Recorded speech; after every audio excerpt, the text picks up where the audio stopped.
Hello everyone, स्वागत है आप सभी का आपके अपने channel UGC net study IQ में। मैं हूं मसरूर अख्तर। आज हम बात करने वाले हैं फेलोशिप्स की। जेआरएफ पास हैं आप तो किस तरीके से आप फेलोशिप को अवेल कर सकते हैं और फेलोशिप आपको कितनी मिलने वाली है।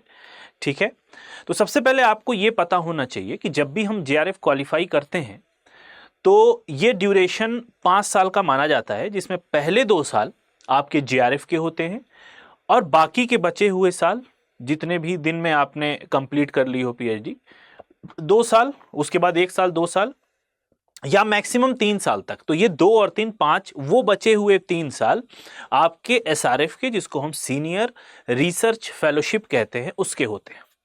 इन दोनों में कितनी अमाउंट मिलती है, कितना एचआरए मिलता है, कितनी कंटिंजेंसी अमाउंट मिलता है, वो सब पे आज हम चर्चा करने वाले हैं। एक बात मैं आपको और बता दूं, इस सेशन को करने का मेरा ये मकसद है कि आपको एक मोटिवेशन मिल सके इसकी फेलोशिप अमाउंट को देख के।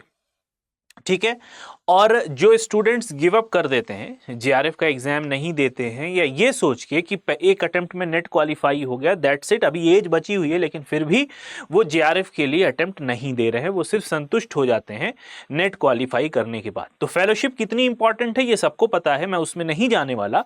लेकिन फेलोशिप की जो अमाउंट आपको through out the research course मिलने वाली है वो कितनी होगी, उस पर आज हम चर्चा करेंगे। चर्चा करने से पहले मेरी आपसे एक रिक्वेस्ट है कि आप इस चैनल को सब्सक्राइब कर ले, बेल आइकन को दबा ले, जिससे कि आपको हमारे नोटिफिकेशंस, हमारे अपडेट्स टाइम पे मिल सके और कोई भी नोटिफिकेशन आपसे मिस ना होने पाए। ठीक है, शुरू करने से पहले इसको लाइक जरूर कर लीजिए, आगे भी शेयर कर दीजिए। चलिए तो देखते हैं कि क्या इसमें अमाउंट मिलती है और कितनी इसमें एचआरए मिलने वाला है।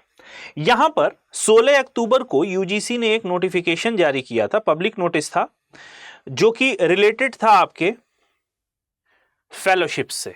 ठीक है, बहुत सारी फेलोशिप्स इसमें दी हुई हैं, लेकिन ये आपके काम की नहीं है फिलहाल। यहां पर चूंकि पीडीएफ की दी हुई है और ये भी पीडीएफ की दी हुई है।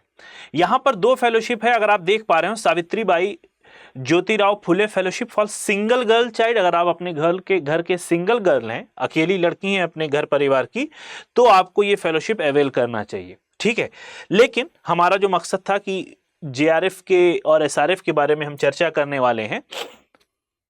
यहां पे अगर आप देख पा रहे हो कि आप अगर जेआरएफ क्वालिफाई करते हैं तो पहले जो एग्जिस्टिंग फेलोशिप थी, जो चली आ रही थी, ठीक है, जिसको बाद में रिवाइज किया गया, 31,000 पर मंथ थी 2 साल के लिए, और बाकी के बचे हुए साल में 35,000 ये मिलती थी। लेकिन 16 अक्टूबर को एक पब्लिक नोटिफिकेशन निकला, पब्लिक नोटिस निकला, जिसमें इसको रिवाइज करके बढ़ा दिया गया और बढ़ा के कर दिया गया 37,000 रुपए।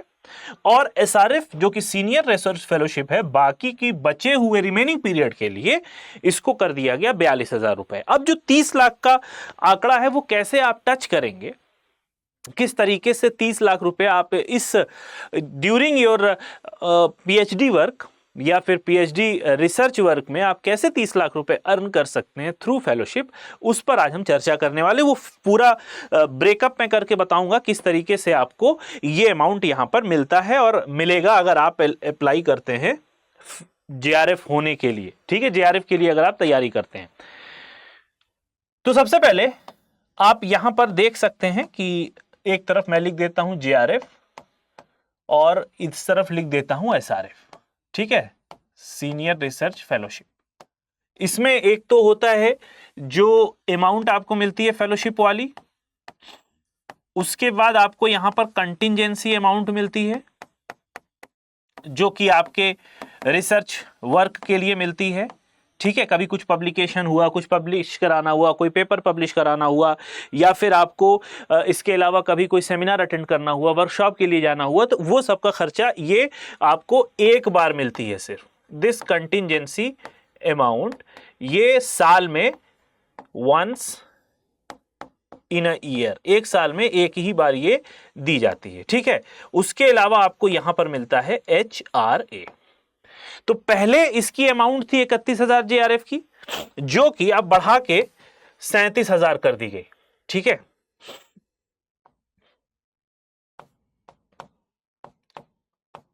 ठीक, जेआरएफ की जो मूल राशि थी वो कितनी थी, 37,000 ये बढ़ा के कर दी गई, आपको पता है ये 24 मंथ्स के लिए होती है, यानी 2 साल। बचे हुए हम इसको मान लेते हैं कि एसआरएफ अगले 3 साल, यानी ये हो गया आपका 36 मंथ्स। ये मैंने महीने में इसलिए लिखा है कि इसको मल्टीप्लाई करने में आसान हो जाए। ये हो गया आपका 37,000, ठीक है। 31,000 से बढ़ के ये 37,000 हो गया, और 35,000 से बढ़ के ये आपका हो गया 42,000, ठीक है। और ये आपको 2 साल यानी 24 महीने के लिए मिलेगा, ये आपको 3 साल यानी 36 महीने के लिए मिलने वाला है। इसका मल्टीप्लिकेशन कर दीजिए तो ये आपको मिलेगा 8,88,000 रुपए, सिर्फ फेलोशिप एचआरए और कंटिजेंसी को अगर हम छोड़ देते हैं, इसको आप मल्टीप्लाई करें तो ये बनेगा आपका 15,12,000 एसआरएफ के लिए। कंटिजेंसी अमाउंट में अगर आप ह्यूमैनिटीज या सोशल साइंसेस से हैं तो आपको कितनी मिलेगी? 10,000, ठीक है। कंटिजेंसी अमाउंट आपको कितनी मिल रही है यहां पे? 10,000, ठीक है। एसआरएफ के लिए ये कंटिजेंसी अमाउंट कितनी हो जाएगी? एसआरएफ के लिए ये कंटिजेंसी अमाउंट आपको मिलेगी 20,500, ठीक है। लेकिन अगर आप साइंस के स्टूडेंट हैं तो ये बढ़ के आपको मिलेगी 12,000, ठीक है, और ये बढ़ के आपको मिलेगी 25,000, ठीक। तो इसको हम छोड़ देते हैं क्योंकि मैं मिनिमम को लेके चलता हूं, ये वाले को, ठीक। मल्टीप्लाइड बाई 24, ये कितना हो गया? नहीं, ये तो 2 ही रहेगा, मल्टीप्लाइड बाई 2, क्योंकि साल में एक ही बार मिलेगा, तो 2 साल का ये 2 हो गया, और 3 साल के लिए ये हो गया। हर साल में एक ही बार मिलता है, तो ये आपका हो जाएगा टोटल अमाउंट कितना हो गया? 20,000, ठीक। ये अमाउंट हो गया 20,000। दूसरी तरफ ये अमाउंट कितना हो जाएगा? 61,500। ये कंटिजेंसी अमाउंट आपको मिल रहा है अपनी जरूरत के यूज के लिए। तीसरा है आपका एचआरए। ये एचआरए 9,000 के आसपास था, लेकिन अब ये बढ़ के आपको 11,000 मिल रहा है, ठीक है। 11,000 हम मानते हैं क्योंकि ये बढ़ गया है, तो ये 11,000 है एचआरए, और हर महीने मिलेगा तो ये 24 महीने का हो जाएगा।